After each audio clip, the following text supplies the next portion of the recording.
y toda mi vida me gané la vida por ser químico farmacéutico. No hay que despreciar la profesión para nada, que a veces parece un poco desprestigiada. Pero bueno, esta clase muchas veces es la primera, pero bueno, depende cómo se pueda arreglar, porque es un poco de la historia del medicamento, o del desarrollo de los medicamentos en la historia. Y yo la denominé los productos naturales en el desarrollo de los medicamentos, cerrando el bucle. Y espero que al final de la clase quede claro por qué es eso. Primero que nada, vamos a aclarar un poco los términos. Los productos naturales. ¿Qué son los productos naturales? Y los productos naturales son casi todo lo que es natural. En general, se entiende, o sea, me refiero, una roca es completamente natural. Se entiende como productos naturales aquellos que son productos orgánicos naturales, o sea, productos del metabolismo de un ser vivo. ¿Qué están acá? Es un número muy importante de probablemente millones de moléculas, probablemente no, más de millones de moléculas. En este círculo, un verdecito un poquito más marronado, está lo que se encarga la farmacognosia, que es lo que yo soy docente, es aquel grupo de productos naturales que tienen actividad biológica o farmacológica.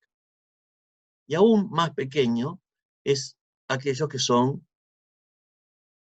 es lo que estudia la fitoquímica, los fitoterápicos, que son aquel grupo de compuestos naturales que estudia la farmacia, pero que provienen de plantas. Son la mayoría, a esto me refiero, de los que se estudia, no la mayoría de lo que existe. Porque, en general, los fitoterápicos, las plantas medicinales, el uso de plantas es más común, aunque en ciertas culturas se utilizan en forma medicinal insectos, lombrices, lo que puedan imaginar. Bien, entonces esta clase la voy a dividir en tres partes: pasado, presente y futuro. Entonces, el pasado puede ser muy remoto. Y aquí hice una aclaración, dice, no, los productos naturales en el pasado, ¿no? Y más bien, los productos naturales no, en el pasado fueron el único medicamento. En la mayor parte de la historia humana no hubo otra fuente de medicamentos que la naturaleza. Por eso es los productos naturales como medicamento. El uso de plantas medicinales o productos naturales, ya les digo, a veces hay insectos, diferentes cosas, animales, una grasa, por ejemplo, es probablemente más antiguo que nosotros. Y ahora les voy a mostrar.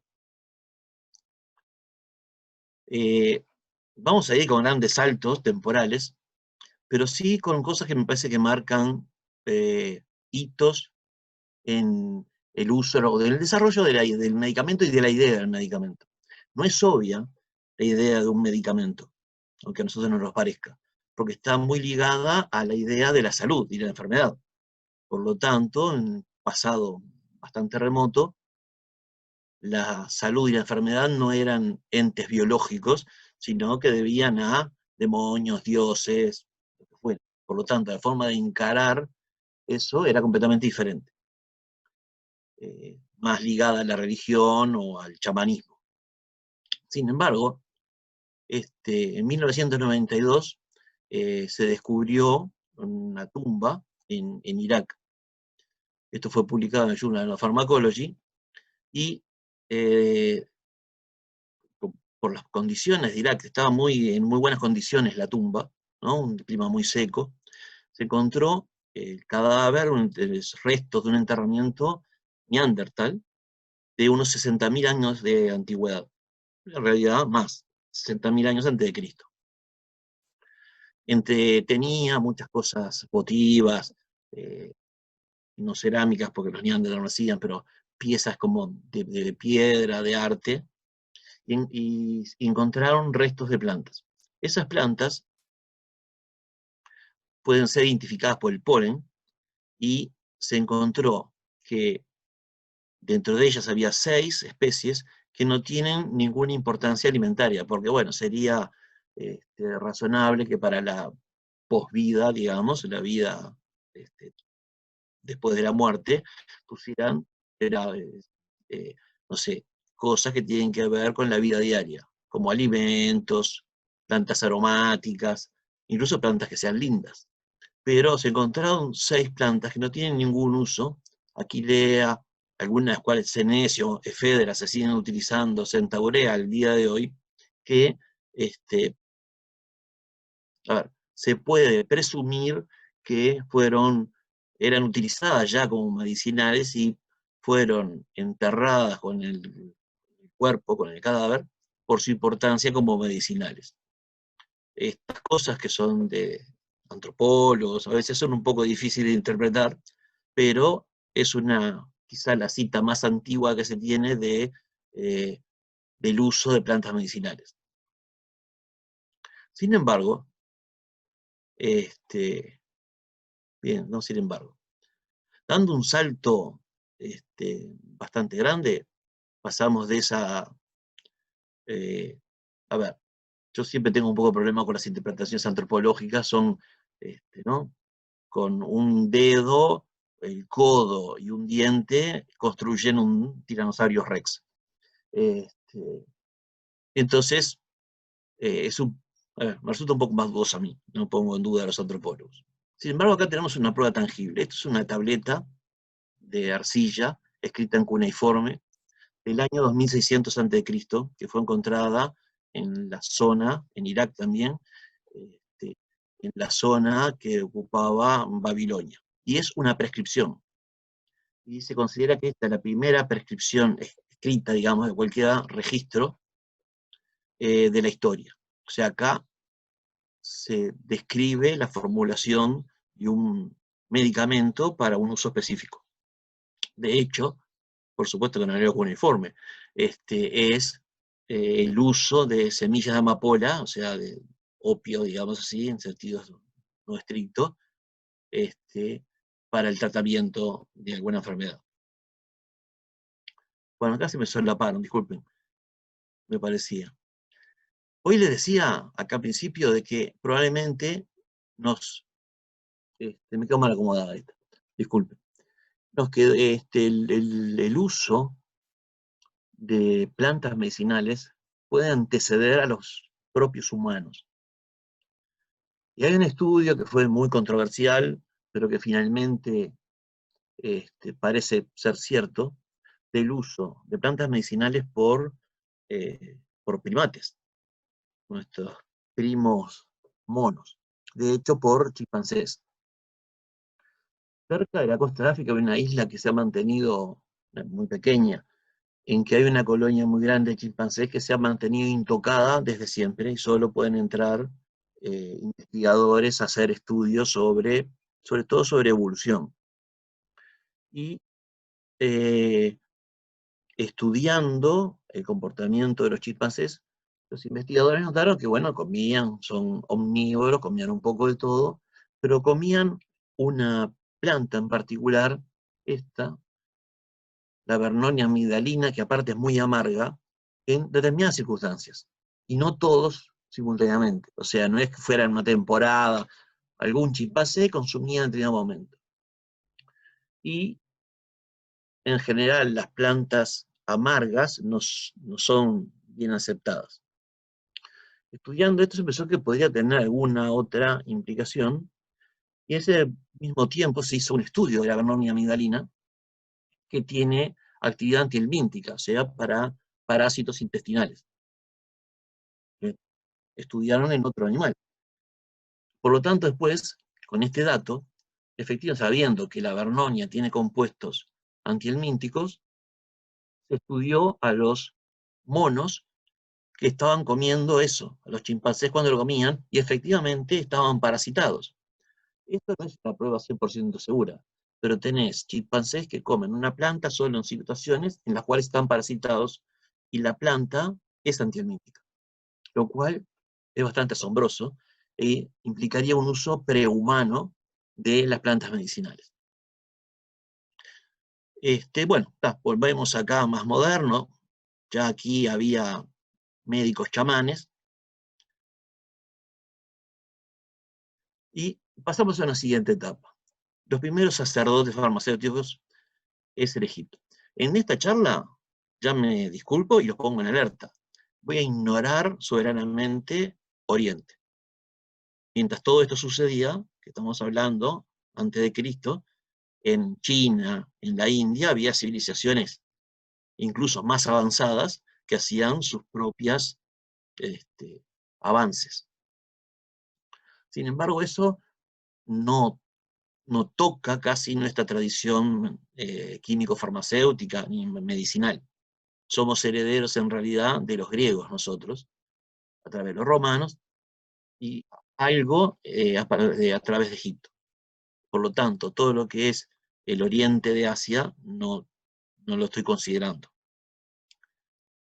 En Egipto se desarrolló una medicina extremadamente sofisticada, porque los egipcios tenían unos conocimientos anatómicos extremadamente avanzados. Aquí tenemos un tallado en un bajo relieve de una persona que sufre poliomielitis. Esto es un síntoma patognomónico de la poliomielitis. Y esto es sacado de un papiro que lo que muestra es el sistema circulatorio tal cual lo imaginaban los egipcios. Es decir, no es correcto, digamos, pero es bastante acertado, porque tienen clara la circulación y tienen claro que existen vasos, arterias y venas para transportar eso, y tienen claro que existe corazón. Esto es porque en realidad, por el proceso de momificación, el proceso de momificación simplemente no. Abrían los cadáveres, se les sacan los pulmones, el hígado, se vacía de sus órganos, se vacía el cerebro a través de un orificio en la nariz, y se guardan en vasijas por separado y después se momifica. O sea que tenían un conocimiento claro de anatomía porque hacían autopsias, digamos, de esa forma. Esto es una cosa bastante asombrosa. Después de que terminó la civilización egipcia, pasaron 2000 años para que se volviera a admitir la vivisección, o sea, abrir animales o seres humanos para estudiar su anatomía. Estaba prohibido en todo, desde el año 500 más o menos, después de que el catolicismo se hizo la religión oficial del imperio, y siguió hasta los fines de la Edad Media. Recién en el Renacimiento, a mediados del Renacimiento, se empezó a admitir. Y realmente, a ver, básicamente ibas a la hoguera por hacer vivisección. Y eso en muchos lugares siguió hasta los años 1700 y 1800. Habrán visto las historias de Dr. Jekyll y Mr. Hyde, que andaban comprando cadáveres para poder hacer vivisección. Por lo tanto, los conocimientos anatómicos de los egipcios, que eran muy avanzados, se perdieron en el tiempo y hubo que reinventarlos. Voy a mostrar esto, es una cosa extremadamente famosa, querida por los farmacognostas, es el papiro de Ebers. El papiro de Ebers no es esto, es una cosa muchísimo más grande, son decenas de rollos, mide unos 25 metros de largo. Es un papiro, es uno de los papiros médicos egipcios que fue encontrado, de hecho lo encontraron en el mercado en Cairo, de una tumba saqueada.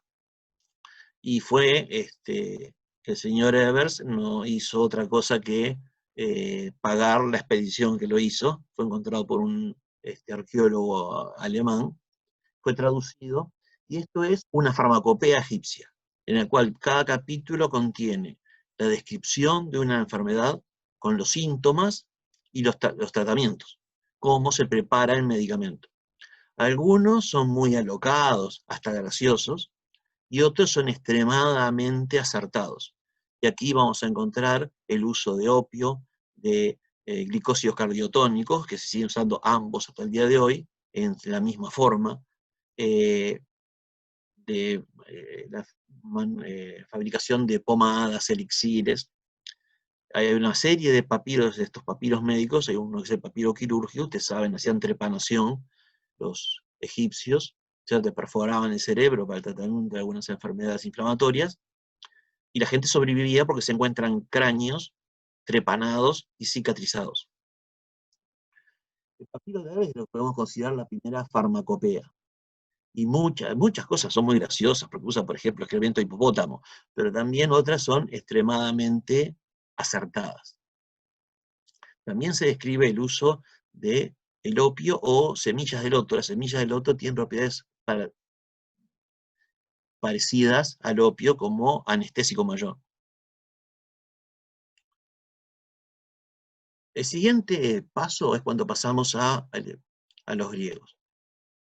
En realidad en Egipto todavía no manteníamos, aunque había un conocimiento muy importante, se mantenía en una cuestión entre lo religioso y lo científico, digamos. En realidad los médicos eran los sacerdotes del dios Ptah, y había una cuestión mística muy potente todavía, aparte de lo fáctico, de los hechos.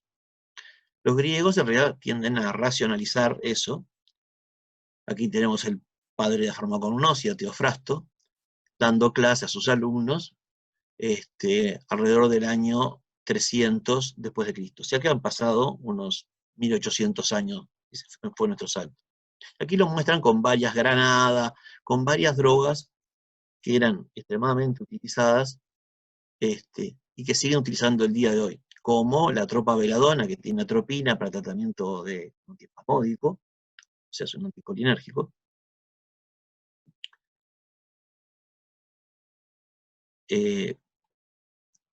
Y el conocimiento de los egipcios se perdió casi en su totalidad, porque aunque en la época de Alejandro Magno, por ejemplo, ¿no?, conquistó Egipto, o sea que los griegos estuvieron expuestos a la civilización egipcia y tomaron cosas, en realidad fue un porcentaje pequeño del conocimiento, por primero que eran un pueblo sometido, que escribía de otra forma, hablaba de otra forma, por lo cual la transmisión de conocimiento no fue lo bueno que hubiera sido, hubiera sido muy interesante.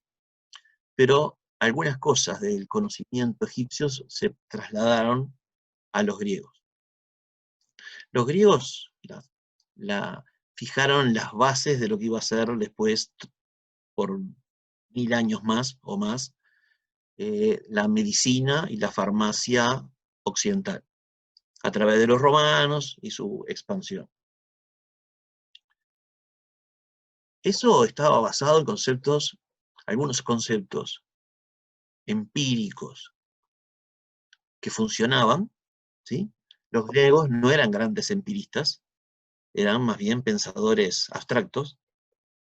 Inventaron teorías de los humores, una serie de teorías, algunas que eran relativamente funcionales, o sea, cumplían con su objetivo aunque estaban absolutamente equivocadas, y otras que estaban literalmente absolutamente equivocadas y no cumplían ningún objetivo. La sensación popular era sangrías, o sea, cosas que no tenían. La teoría de los humores explicaba las enfermedades como un desbalance entre los humores que tenemos en el cuerpo, que son 4: aire, tierra, ¿no?, fuego, agua, y entonces se trabajaba sobre eso con mayor o menor, o sea, era casi una cuestión de suerte. Eso siguió después de la caída del Imperio Romano de Oriente, ¿no?, Constantinopla, se perdió también enorme parte de esa tradición grecorromana, y pasamos a la Edad Media, fue el colmo de la edad oscura, y cualquiera que curara a alguien era hechicero, iba a tener una muerte desagradable. Recién en el Renacimiento empieza a haber un resurgimiento del pensamiento racional, vamos a decir así, porque aparte, Constantinopla cayó, ¿no?, fue tomada por los turcos en el año 1453, y muchísimos eruditos de todas ciencias y humanidades que vivían en Constantinopla y en lo que quedaba del Imperio Bizantino, huyeron a Europa llevándose los libros. Ahí fue cuando, por ejemplo, Europa descubrió a Sócrates, a Aristóteles, a los dramaturgos griegos, fue a través de ese camino. La llegada de todos esos textos y ideas clásicas, más el pensamiento occidental creativo, hizo un resurgimiento de una especie de racionalidad. Y llegamos entonces al Renacimiento. Y llegamos a un señor, Paracelso, que tiene un nombre pronunciable, ¿no? Petrefastos, Bombastos, von Hohenheim, que se llamaba a sí mismo Paracelso, o sea, el excelso. Un tipo extremadamente desagradable, aparentemente, que vivió una vida muy colorida, vivía en Europa Central, que eran muchos ducados, principados, vivió en Polonia, en Bavaria, Bohemia. En todos los lados en que vivió o se tuvo que ir o fue expulsado. Pero, aunque estudió medicina en Italia, toda su familia poseía minas en lo que hoy sería la República Checa, y él trabajaba en las minas y hacía lo que llamaríamos ahora química práctica, a sacar la plata, haciendo amalgamas, trabajaba con minerales, con ácidos, o sea que tenía una fundamentación química práctica que sumó sus estudios más o menos truncos de medicina tradicional. Y eso que le produjo un choque, porque eran dos visiones muy diferentes de la cosa. En realidad, toda la medicina estaba basada en los autores famosos. O sea, si Galeno dijo tal cosa en el año 400 después de Cristo, nunca más iba a tocar. Eso era, y él, habiendo trabajado en el laboratorio, en realidad tenía una visión diferente. Un tipo, ya le digo, claramente difícil de tratar, llamarse a sí mismo el excelso es una muestra, pero tuvo una iluminación. Y por supuesto se volvió alquimista, ¿no? O sea, ese era el destino de cualquier persona que trabajara en química húmeda, en el laboratorio, era volverse alquimista. Para ese momento también estaba llegando mucha información de los países del Islam, países musulmanes, que estaban infinitamente más avanzados en la química, ¿no? Los países musulmanes, tanto en España, en el sur de Italia, que estuvieron gobernados por califatos o musulmanes, estaban muchísimo más avanzados, son inventores bueno, desde el alambique, procesos químicos, y son los inventores de nuestra ciencia, porque la alquimia, es el artículo para decir ¿no? La alquimia es la química. El nombre de nuestra ciencia se lo debemos a los árabes, básicamente. Se hizo alquimista, hacían cosas locas los alquimistas, pero entre todo eso hacían un montón de experimentación química húmeda, cosa que no se había hecho en los últimos 1000 años. Para hacer eso tuvo una iluminación. Y fue una proposición, de la cual no podía tener pruebas, de que en cada cosa, me refiero compleja, en una planta que se utilizaba para el tratamiento como medicamento, para el tratamiento, no sé, de la fiebre, en realidad existía una cosa, no esa enorme diversidad, existía una cosa que él llamó el elixir, que era lo que provocaba el efecto, lo que actuaba efectivamente, que es lo que nosotros conocemos ahora como el principio activo. O sea, la molécula activa en una mezcla o, bueno, aislada, lo que fuera. Paracelso no lo pudo probar, es más, nadie se lo creyó, eso era parte de su problema, que lo echaban porque tenía ideas rupturistas acerca de la medicina. entonces opinaba que no había que usar sanguijuelas para sacarte sangre, una completa locura, pero plantó la semilla de la idea a ver, de la molécula, de una cosa que era lo activo en una forma más compleja.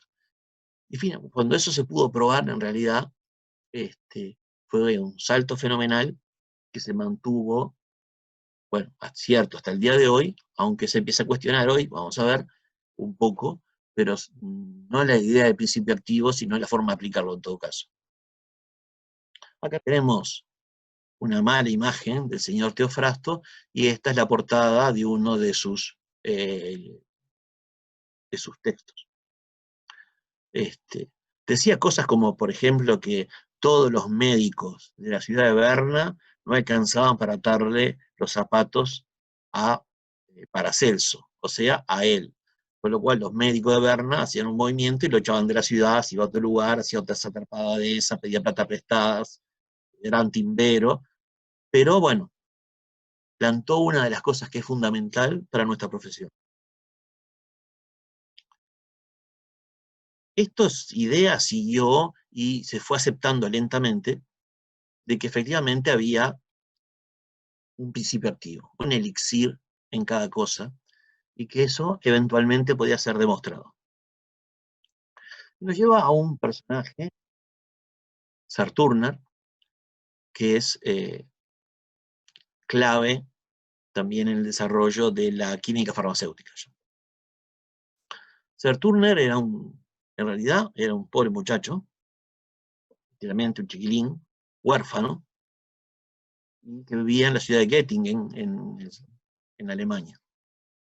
Cuando su madre enviudó, cuando él quedó huérfano, se estaba muriendo de hambre, tenía alguna instrucción, y el boticario de Göttingen, en realidad por penas, por caridad, le dio trabajo como ayudante en su farmacia. No sabía muy bien qué hacer con Serturner, y lo puso a trabajar en un problema que se le había presentado. En esa época ya se usaba, bueno, lo que se usaba ya vimos que lo usaban los sumerios. 2600 años antes de Cristo, los sumerios usaban el opio, que es también contiene morfina, que es un anestésico mayor. Bueno, que contiene morfina, el hecho de que sepamos que contiene morfina, se lo debemos hacer turno. Así que más adelante. La cosa es que el boticario compraba opio o cálices de amapola en el mercado. Venían de Turquía, venían de Asia Central, y preparaba una solución, digamos, que le proporcionaba a los dentistas. También como los dentistas eran barberos y aparte cirujanos. Entonces se quejaban los dentistas de que con la misma dosis del preparado que él hacía, de repente los pacientes se quedaban dormidos, a veces gravemente dormidos, a veces funcionaba perfectamente y a veces en el medio de una extracción o de una pequeña operación estaban despiertos y saltaban aullando. Sin embargo, Serturner, ellos le daban siempre la misma cantidad, y Serturner, el jefe de Serturner, lo preparaba siempre de la misma forma, por lo que supuso que algo estaba pasando. Y le dijo, bueno, ya que este muchacho no tenemos nada para hacer, démosles para trabajar. Serturner empezó a trabajar con diferentes de esas soluciones que daban diferente efecto, soluciones de esta es la amapola, y esto es no es una amapola como la que crece en nuestros jardines, esto es el cáliz, ¿no? Aquí estaban los pétalos. Esto tiene el tamaño de una tangerina mediana, y esta planta mide en su estado 1 metro y medio de altura. La caña son grandes, en realidad hay variedades, se lo hace más bajo para que sea más fácil cosechar ahora, pero en realidad en su estado nativo, silvestre, es una planta muy grande. Y esto que está chorreando aquí es el opio, que es el látex que exuda la cabezuela floral de la amapola. Eso se rascaba en donde fuera, se empacaba en una especie de ladrillo, como si fueran ticholos, tienen la consistencia y la apariencia de ticholos, y se vendía por todo el mundo. Yo le digo, venía de Afganistán, de parte de Irán, de parte de lo que es Rusia, o sea, Kazajistán, Turkmenistán, y de Turquía. Y eso venía y se usaba, punto. Se pesaban 3 granos por onza de opio, esa era la solución. Turner empezó a trabajar con esto, empezó a tratar de separar, de ver por qué había diferencias en la composición. O sea, eso tenía que deberse a una diferencia en la composición, porque todos estos procedimientos eran iguales. O sea que el problema estaba en los opios que se compraban y no en el procesamiento posterior. Empezó a hacer pruebas y fue purificando esas soluciones, y la forma que tenía de seguir su purificación era tomárselo, hacer pruebas, que por supuesto le producían efecto de tomar opio, y según las dosis, cuando quería ver el efecto, o sea, la relación entre la dosis y el efecto, terminaba durmiéndose. Por lo que un día invitó a varios amigos a su casa a tomar vino, le puso en el vino diferentes concentraciones de opio, y él no tomó, cosa de poder llevar apuntes, y así pudo dosificar el efecto de, de los extractos de opio en sus amigos y ver cómo iba variando, y cómo iba variando a medida que lo purificaba. Finalmente pudo aislar una sustancia, que es la morfina, que fue el primer principio activo que fue aislado puro. Aisló como clorhidrato de morfina, forma que se sigue utilizando el día de hoy, y fue también el descubrimiento del primer alcaloide. Él nombró este grupo de compuestos como alcaloides porque al tener un nitrógeno tienen propiedades básicas.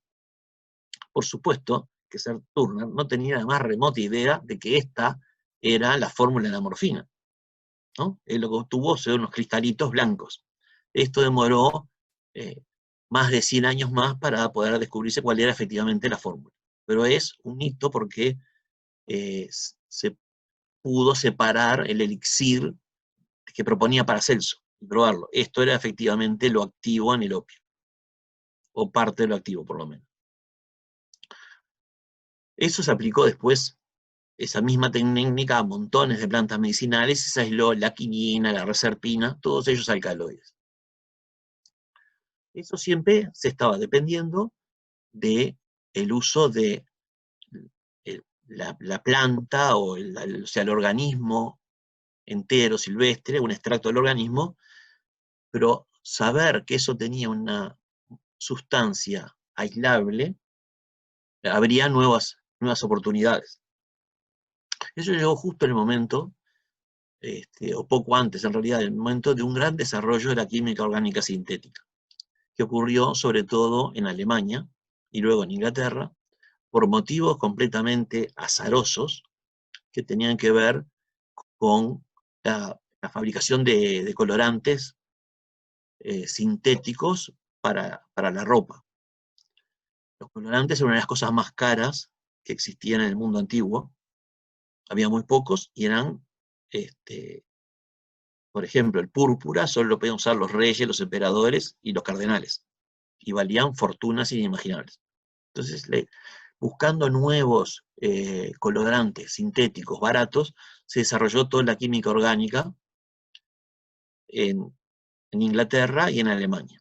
Y después esas técnicas de química orgánica pudieron ser aplicadas a la síntesis de nuevos compuestos. Aquí tenemos la primera droga sintética que fue sintetizada, obviamente sí es sintética, y fue comercializada, que es la fenacetina, un pariente, un primo del paracetamol, que siguen usando el día de hoy, y que fue comercializada descubierta, sintetizada y comercializada por Bayer. Eso permitió abrir el camino para nuevas síntesis, nuevos compuestos sintéticos o semisintéticos, como la aspirina, también por Bayer, y el paracetamol. Por lo tanto, pasamos a una etapa de que ya la química se estaba separando, se estaba liberando de sus fuentes naturales. Esto continuó en un equilibrio hasta quizá los años 1950, 1960, en que hubo un empuje tan fuerte de la química sintética que parecían que todo era posible a través de la química orgánica sintética. Cada tanto tenemos una nueva tecnología que se impone y que parece que desplaza todo el resto, ¿no? La biología molecular ahora, química combinatoria en otros momentos. Eso desplazó a los productos naturales, parecía una cosa antigua, realmente. Y fueron un poco dejados de lado.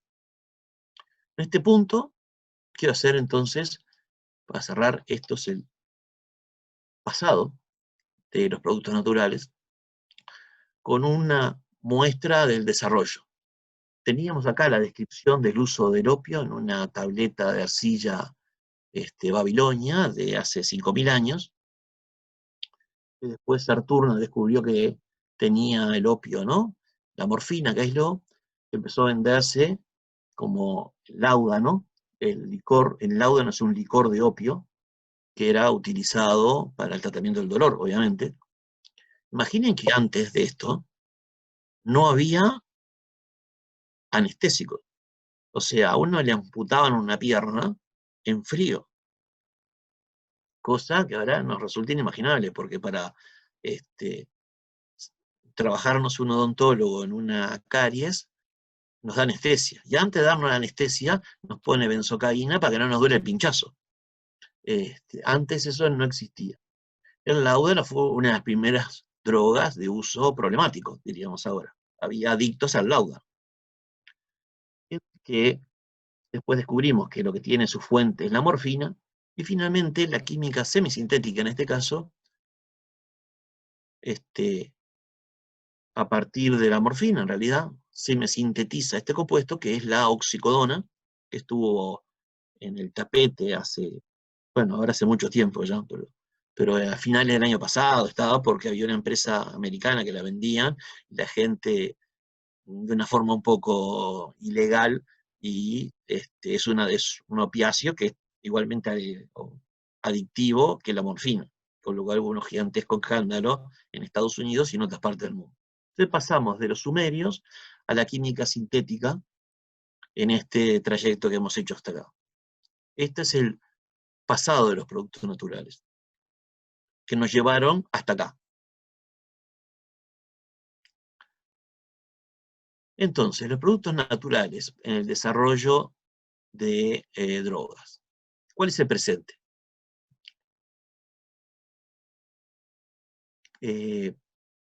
¿Cómo se puede medir? ¿Qué importancia tienen los productos naturales el día de hoy?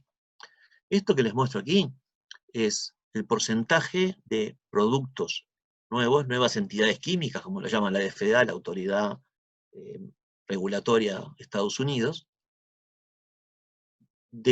en este periodo y en este periodo. Y aquí están en colores la procedencia de los nuevos fármacos autorizados.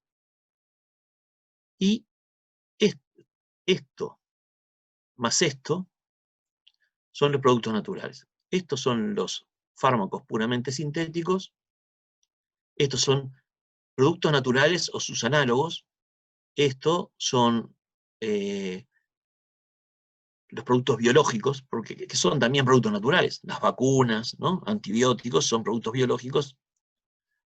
Lo importante en lugar, ocupan más o menos, esto es más de la mitad. Lo interesante de esto no es cuáles son los números, sino la comparación.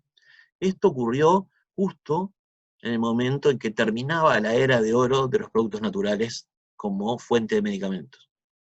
Y esto, cuando estaban cayendo en desgracia. Y esto abarca todo el periodo en que estuvieron en desgracia, fueron menospreciados de alguna forma. Por lo menos, desde el punto de vista informativo, del prestigio. Sin embargo, si vemos, los números no cambiaron nada.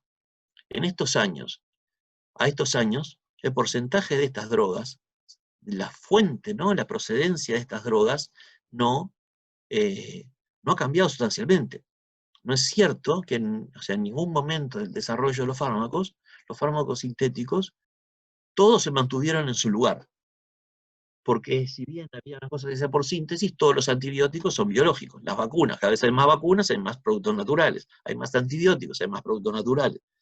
O sea que los anticancerígenos, muchísimos son de origen natural. Entonces, bueno, en realidad, hasta el 2014, podría haber hecho una más nueva ahora en realidad, pero no estaban los datos, mantuvieron su lugar en la práctica, aunque no en su prestigio. Esos números no están completamente, o sea, no se distribuyen de forma homogénea entre todos los grupos terapéuticos. Aquí tenemos en azul los productos naturales y en verde otros. Entonces, por ejemplo, los antibióticos, bueno, claro, todos los antibióticos, básicamente, los antibióticos propiamente dichos, son productos naturales. Otros quimioterápicos, como las sulfamidas,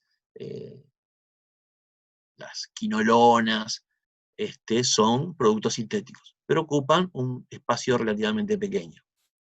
Los anticancerígenos también, más de la mitad, son o provienen de productos naturales, y así tenemos antiinflamatorios, antihipertensivos, y otra una serie por ejemplo, antidepresivos, prácticamente los productos naturales no existen, lo cual, si lo hubiera hecho al 2020, por ejemplo, esto hubiera cambiado, porque los productos naturales están siendo encontrados como antidepresivos extremadamente útiles.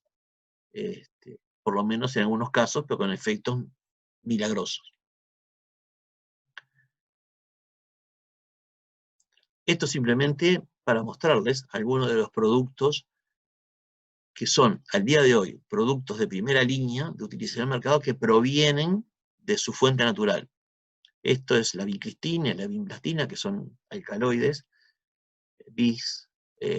benzilisoquinolínicos, que provienen de la vinca, es el periwinkle, que es una planta nativa de Madagascar, que es muy bonita y se puede observar en muchos jardines de Montevideo.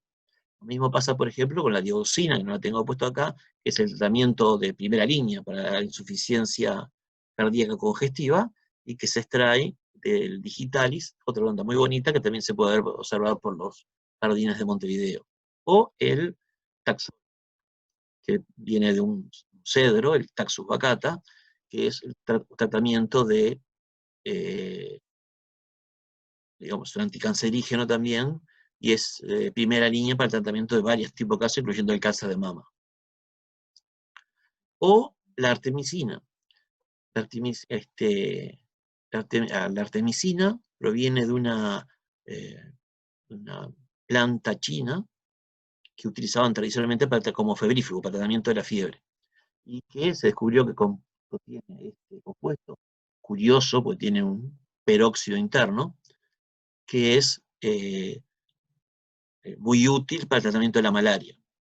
La malaria está producida, ustedes saben, por un parásito y produce fiebres muy intensas. Por lo tanto, el dato endomédico del tratamiento de la fiebre está bien, porque en realidad ataca la fuente de la fiebre. Tanto en el caso de la artemisina como en el caso del taxol, se utiliza en una forma semisintética. Esto es el taxol y esta es su forma comercial, el praziquantel, que simplemente son modificaciones, ven aquí si esto se modificó, que para mejorar la farmacocinética o la estabilidad probablemente del fármaco. Lo mismo pasa con la artemisina, que se vende con lo que se utiliza es un compuesto derivado, se llama artemeta. Pero en estos casos es lo que pasa. Imaginen que esto es absolutamente inviable de sintetizar desde cero. No hay forma este esqueleto de ser sintetizado. Quizá alguien lo pueda hacer en 200 pasos, con un rendimiento de 1 por 10 a la menos 8, y se gane un premio Nobel, pero en realidad no tiene ninguna utilidad práctica. Por lo tanto, tanto los alcaloides de la vinca los derivados de la artemisina, como los del taxol, provienen de su fuente natural. Con la ventaja, en este caso, de que el taxol se encuentra en la corteza del tejo. Por lo tanto, para cuando se colecta, hay que sacar la corteza, con lo cual el tejo se muere. Lo cual también es ecológicamente negativo y inviable desde el punto de vista económico. En cambio, de las acículas, ¿no?, de las hojitas, que son un pino, se puede extraer un derivado, o sea, un precursor que es factible de hacer una semisíntesis relativamente sencilla para lograr el compuesto activo.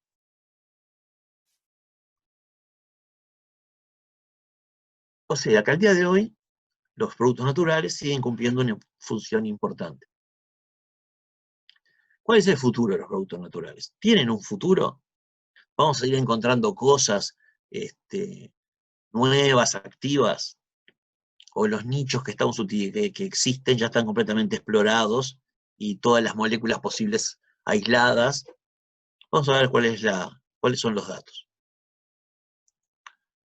La primera pregunta que uno debe hacerse es: ¿existen recursos biológicos que no explorados? O sea, ¿agotamos los nichos biológicos? Y en esos nichos biológicos, que sí pueden existir, hay nuevas moléculas, porque, o sea, podemos agarrar la Amazonas, que tiene una enorme biodiversidad, pero claro, todos los árboles son 99% celulosa. En esa biodiversidad, ¿hay también biodiversidad química? Y entonces, aquí lo que estoy mostrando es el número estimado de especies que existen en diferentes grupos biológicos. Bacterias, hongos, insectos. La parte que está en rojo es la que se conoce efectivamente que existe. Esto es lo que es el celeste ahí, es lo que se estima. Esto es simplemente lo que hacen es, ponen abajo la Amazonia, ponen abajo un árbol, una lona, la agitan, mueven el árbol para que caiga todo, y todo lo que cae lo cuentan y vean cuántos insectos, por ejemplo, colectan. Y de esos insectos, cuántos son conocidos y cuántos son nuevos, y eso después lo extrapolan, lo hacen muchas veces en diferentes lugares, y se extrapola. Entonces, se ve que cuando hacen la cuenta, el 99% de lo que encuentran es nuevo. Lo mismo con los hongos y menos con las bacterias. O sea, que los nichos biológicos no están para nada agotados. Aquí ni siquiera puse, por ejemplo, organismos marinos, que están súper de moda, y hay gorgoñas, algas, esponjas, cosas del océano profundo incluso. Y después, lo segundo, de esos nichos que vemos que existen, ¿quedan cosas nuevas para encontrar? En realidad no lo sabemos. Entonces aquí estamos tanto para hongos, para plantas superiores. Lo que está en azul oscuro es de lo que nunca se hizo un ensayo. No tenemos ninguna información, ni química ni biológica. O sea, de los hongos tenemos un porcentaje, yo qué sé, ¿qué será? 5%, 6% de especies de hongos que han sido estudiadas químicamente, y, no sé, 1 o 2% que ha sido estudiada biológicamente. Y si los cruzamos, porque es importante saber información química y biológica, esto es aún mucho menos. Otro tanto pasa con las plantas superiores, que han sido más estudiadas, pero en realidad ninguna sigue siendo, en todos los casos, más del 80%. O sea que de la biodiversidad del planeta conocemos el 10%, en el mejor de los casos, o sea que hay un 90% de lo que sabemos, aún no sabemos que existe, y de lo que sí conocemos, el 90% nunca fue estudiado. Por lo tanto, a ver, no lo podemos saber sobre seguro, si hay cosas nuevas y útiles en eso, pero es muy probable, porque habiendo estudiado esa pequeña fracción, ya hemos encontrado una enorme cantidad de cosas nuevas y útiles. Simplemente un ejemplo, esto es un alga un erizo acá, no me había fijado en la foto, marina, que se encuentra a profundidades importantes, de la cual se aisló este compuesto increíble, que es un alcaloide terpénico, entre otras cosas, básicamente todo. Ahora bien, esto nos plantea un problema. Esto es nuevo, esto es activo, se usa, es un poderoso citostático, o sea, citotóxico, mata células cancerígenas particularmente. La cosa es, ¿cuáles son las alternativas de producción de esto? ¿Podemos cosechar esto a 1500 metros de profundidad? No. Si lo podemos hacer en una semana o en un año, extinguiríamos la población de estas cosas que son siempre relativamente escasas. ¿Podemos sintetizar esto? Ni soñando. No hay forma de que eso sea sintetizable de cero. Por lo tanto, esto va a sufrir, si se desarrolla, en realidad esto se abandonó, pero es un proceso de simplificación molecular buscando el farmacóforo, o sea, toda esta molécula no puede ser, pero es poco probable que toda la molécula sea imprescindible para la actividad. Quizás si cortamos por aquí, cortamos, si nos quedamos con algo mucho más chico, siga teniendo la actividad y eso sea posible de llevarlo a síntesis orgánica industrial. Pero ese es un problema que se presenta a veces con estos productos más exóticos. Una cosa es plantar digital, o periwinkle, o taxus, o efedra, que se plantan como si fueran lechugas, o ginkgo, ginseng, se plantan por miles de hectáreas, y otra cosa es con estas cosas más exóticas. Representa un problema para el desarrollo futuro de esta forma. La cosa es, esto, que aquí también podría terminar la clase, es un desarrollo de los acontecimientos que han venido ocurriendo en los últimos 150 años, quizá. 200 puede ser, pero 150 años. Porque en base a Saturno y a todos los descubrimientos que se hicieron después y los hallazgos, se formuló un paradigma en el cual todos nosotros, y ustedes probablemente también, están siendo educados, pero que no es el único paradigma posible. Y de hecho, quizás ni siquiera es el mejor. ¿Cuál es el paradigma que utilizamos para el desarrollo de fármacos? Es lo que se llama el paradigma del silver bullet, ¿no? O de la bala mágica. Aquí lo puse, este es el sharpshooter, ¿no? De Assassin's Creed. Y porque es eso lo que queremos, una bala de plata que pegue exactamente en el lugar donde nosotros queremos. Y el paradigma es una enfermedad, un receptor, una molécula.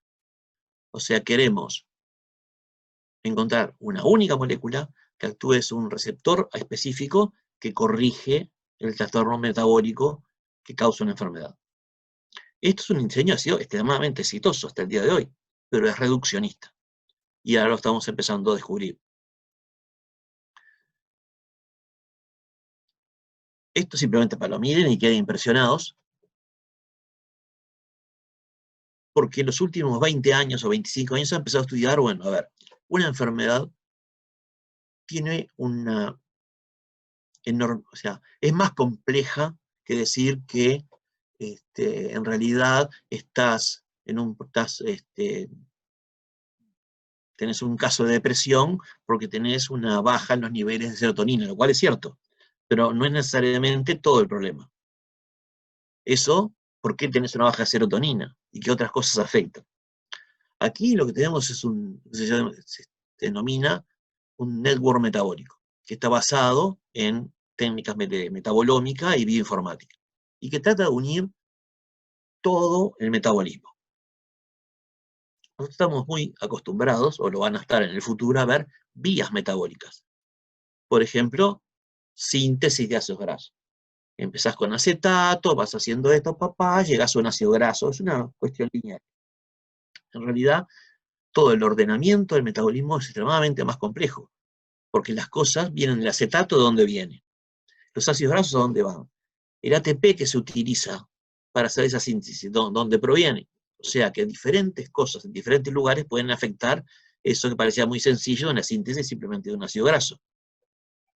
¿Cómo puede afectar la silasa, puede afectar la reductasa, puede afectar una tiolasa? Todo eso lleva a una falla del sistema. Entonces esto es lo que primero se ve la complejidad, y aquí sobre la izquierda tenemos esto que son cortes.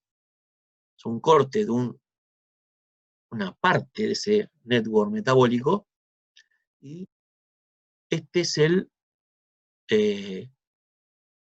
corte de las enfermedades relacionadas con esta parte del network. ¿Qué cosas afectan a estas enfermedades? Y son muchas, y a veces insospechadas.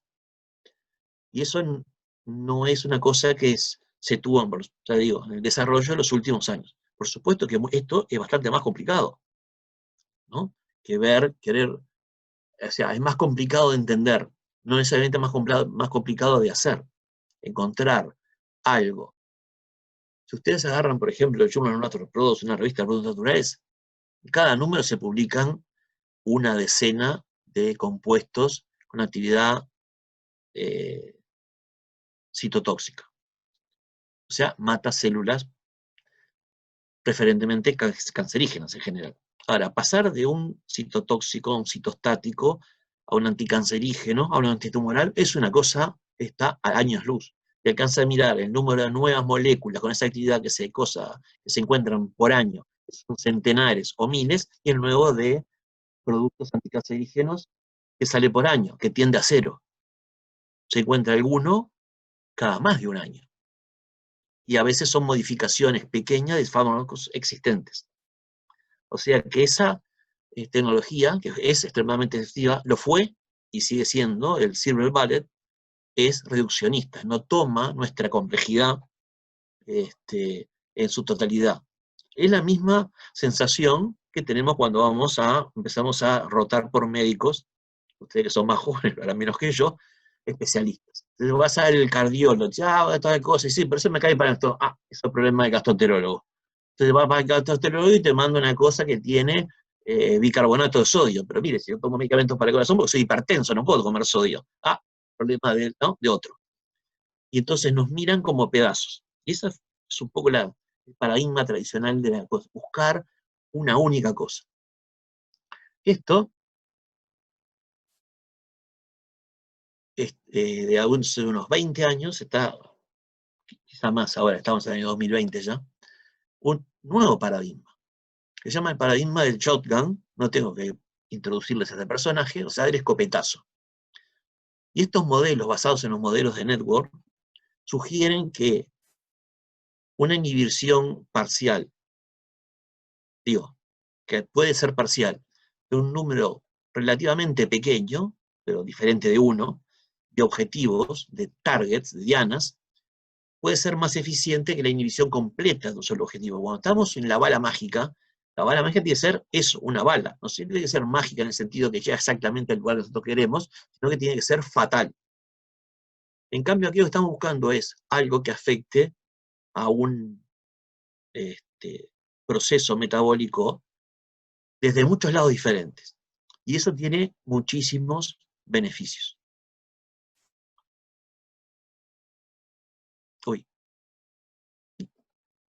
Y aquí está esto, que me gustó mucho, esta imagen claramente robada, ¿no? Incapaz de hacerla. Esta es el paradigma de la bala mágica. Tenemos aquí una cerradura en la cual le encaja una llave única, que es nuestra molécula, que encaja exclusivamente en esta llave, ¿no? Que es el equivalente a esto, un compuesto, un target. Y esto abre esta puerta, siempre que esta puerta tenga una llave. Si tenemos, este es el proceso que es más parecido a los procesos fisiológicos, tenemos muchas llaves y muchas cosas. Y tenemos que encontrar las llaves aquí, probando de a una o de otra forma, a través de, nuevamente aquí tenemos un network. Esto parece extremadamente complicado. Y sin duda, si quisiéramos repetir este paradigma en este sistema, sería prácticamente, es impracticable.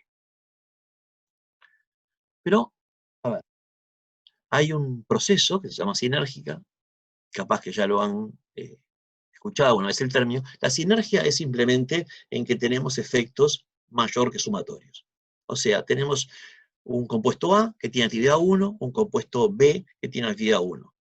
Administramos A más B y en vez no nos da 2, sino nos da 3. O sea, el efecto suma es más grande que la suma de los efectos. Esto es una cosa que es conocida hace tiempo, que se utiliza hace mucho tiempo en forma lateral. Por ejemplo, todos habrán tomado Amoxidal Plus. Tenés un antibiótico, la amoxicilina, y tenés ácido clavulánico, que no tiene actividades antibióticas. Sin embargo, inhibe una enzima que metaboliza la amoxicilina, con lo cual esta nunca tendría efecto. Eso es una forma de sinergia. Hay muchas formas de tener sinergia. O sea, efectos sinérgicos atacando objetivos múltiples. O sea, no sobre el mismo blanco, sino sobre diferentes blancos.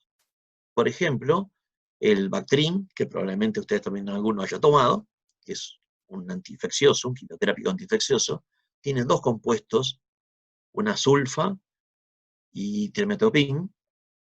Ambos tienen actividad, pero ¿qué pasa? Actúan sobre pasos diferentes de la misma vía. Por lo tanto, tienen un efecto sinérgico y aparte, para una bacteria, es un antiinfeccioso, es extremadamente complejo volverse resistente a dos cosas simultáneamente. Entonces esto tiene muchos efectos beneficiosos. La sinergia se puede ver a efectos farmacocinéticos o físico-químicos, por ejemplo, mejorando la solubilidad, la tasa de absorción, biodisponibilidad. En una mezcla compleja vos podés tener cosas que actúen entre sí, favoreciendo esos procesos. Ninguno de los cuales, salvo el activo propiamente dicho, es activo por sí mismo. Pero lo que hacen es mejorar la capacidad del principio activo de actuar. Pueden actuar a nivel de la resistencia celular. Una vez que estamos administrando un fármaco para una enfermedad cáncer, una enfermedad infecciosa, las células reaccionan tratando de buscar resistencia. Y podemos utilizar, o se produce sinergia cuando utilizamos moléculas diferentes que atacan en diferentes lugares. Por ejemplo, inhibiendo, destruyendo los factores de resistencia. Finalmente, la eliminación o neutralización de los efectos adversos, que también hay que tenerlos en cuenta por agentes que no son activos en sí mismos, pero están contenidos en un extracto. Y aquí ya nombré de vuelta la palabra extracto. Bien, volvimos a los extractos. Basándonos en esto, podemos imaginarnos que si fuéramos sumerios, en realidad, o egipcios, utilizaríamos un extracto de una planta. Utilizaríamos opio, no morfina. Y ahí lo que se puede suceder es que tenemos muchas moléculas diferentes que actúan sobre la misma diana molecular, produciendo sinergia, o por lo menos son sumatorios, pero impidiendo la resistencia. Podemos tener muchas moléculas también diferentes que actúan en otros blancos diferentes que llevan al mismo resultado, inhibiendo pasos sucesivos, lo que sea. Podemos también, aquí no está puesto, podemos tener una molécula que actúa en muchos blancos diferentes, como si fuera solo esta. O sea, que se producen una serie de interacciones entre un grupo grande de moléculas que actúan de diferentes formas. Muchas sobre el mismo blanco, una sobre muchos blancos, muchas sobre muchos blancos. Y entonces, eso que nombramos, por ejemplo, el Amoxidal Plus, el Bactrim, que utilizan dos fármacos, ¿no? Sigue siendo una visión extremadamente reduccionista. Imaginen en un fármaco, disculpen, en un extracto, en un producto natural, un extracto modificado de alguna forma, purificado, como quieran verlo, que va a tener, no sé, centenares, pongamos 10 moléculas diferentes, activas, que actúan de alguna forma. ¿Cuáles son las combinaciones posibles? Combinaciones de 10 tomada a 2 pero combinaciones de 3, tomada 2, porque tiene que ser 2, pueden ser 3. Combinaciones de 4, tomada de, ¿no? De 10, tomadas de A4. El número de interacciones posibles es infinito. Y no es reproducible. Cuando se ha tratado de reproducir el efecto, o sea, agarramos un extracto, sabemos que tiene estos 10 compuestos, se lo damos de a 1, bien, ninguno es tan bueno como el extracto. Se lo damos de a 2, ¿cuál es 2? Bueno, tenemos muchísimas, bueno, no es, y así sucesivamente. No me voy a extender, pero un caso extraordinario con el ginkgo biloba, en que eso sucedió, es la prueba del 9 de esta teoría, porque sucedió inadvertidamente sin que lo estuvieran buscando, y nada se utiliza, es el Tebocan, que se utiliza para el tratamiento de problemas de circulación cerebral, nada es mejor que el extracto. Y de hecho no se sabe por qué. Entonces, esto es una nueva idea, ¿sí? Pero siempre tratamos, o sea, ¿cuál fue el enfoque? Vamos a encontrar una cosa pura que ataque en un único lugar. ¿Cuál es este otro enfoque? Bueno, vamos a encontrar que tenga muchas cosas y que ataque en muchos lugares diferentes. Simplemente, ya terminando, para modo de ejemplo, este es un diagrama de mecanismos de resistencia celular. Y aquí planteas, hay más, pero solo 4 mecanismos de resistencia celular. Tenemos un producto activo que va a actuar sobre un receptor. Una cosa que puede hacer una célula para resistirse es cambiar, por ejemplo, la conformación, ¿no?, del receptor, de forma que el principio activo ya no sea capaz de ligarse y actuar. Puede degradarlo enzimáticamente, como pasa, por ejemplo, con las beta-lactamasas, con las penicilinas, y muchísimas otras enzimas que hidrolizan, oxidan, la MAO oxida todas las aminas, o sea que destruyen nuestro principio activo. Podemos tener una disminución de la permeabilidad de la membrana y simplemente no deja entrar el fármaco, lo cual lo vuelve inactivo. O podemos tener, esto es súper común, existe, es natural en todas las células, tener bombas de flujo, ¿no? Son bombas activas que utilizan ATP, que expulsan xenobióticos de dentro de la célula. Con lo cual la concentración dentro de la célula nunca va a ser la suficientemente alta para lograr su acción. Y acá ven que dice A, B, C, D. Esos son compuestos naturales que se encontraron en un extracto que actúan el grupo A, son grupos de compuestos reales, B, C, D, actúan sobre esto, impidiendo este paso, desacoplándose, inhibiendo las bombas de flujo, aumentando la permeabilidad de la membrana, bloqueando o inhibiendo las enzimas de degradación, como en el caso, decíamos, de las penicilinas, o el caso, ahora que está bastante de moda, de la ayahuasca, el principio activo es una amina que no soporta, o sea, simplemente es completamente metabolizada por las monoaminoxidasas en el tracto gastrointestinal, con lo cual la actividad es 0. Sin embargo, en el extracto, en el preparado que se llama ayahuasca, tiene un extracto de otra planta que es una inhibidora de la monoaminoxidasa, que tiene cierta actividad psicodélica, pero en realidad muy poca, pero su función es permitir que la dimetiltriptamina, que es el principio activo, realmente activo, llegue a su lugar de acción, porque tenemos que absorberla para que nos llegue al cerebro para que haga algo. O sea que hay muchísimos casos de esto. Esto es uno, y aquí les muestro. Y en esta mezcla que ellos, los autores muestran, tenemos un terpeno, otro terpeno y fenólico, un alcaloide, esto es la reserpina, productos fenólicos, presentes más bien en los asientos volátiles, un tanino, el galato de picatequina, o sea, una mezcla muy grande de moléculas, cada una afectando a diferentes factores. Podríamos pensar en hacerlo, mezclar todo esto. Ahora, ¿esto a qué se parece? Y bien, se parece nuevamente a un extracto, o por lo menos un extracto purificado de una planta. O sea, ¿entienden lo que quiero decir?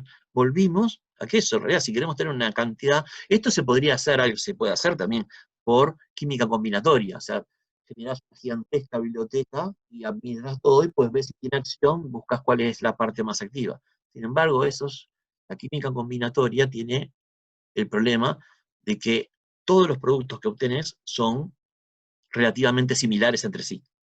En esto, en un organismo vivo, tenés cualquier cantidad de cosas. Acá tenemos 5 grupos de productos naturales diferentes, a los cuales vamos a dedicar, dedicamos en nuestras clases de farmacognosia, una clase o dos a cada uno de ellos.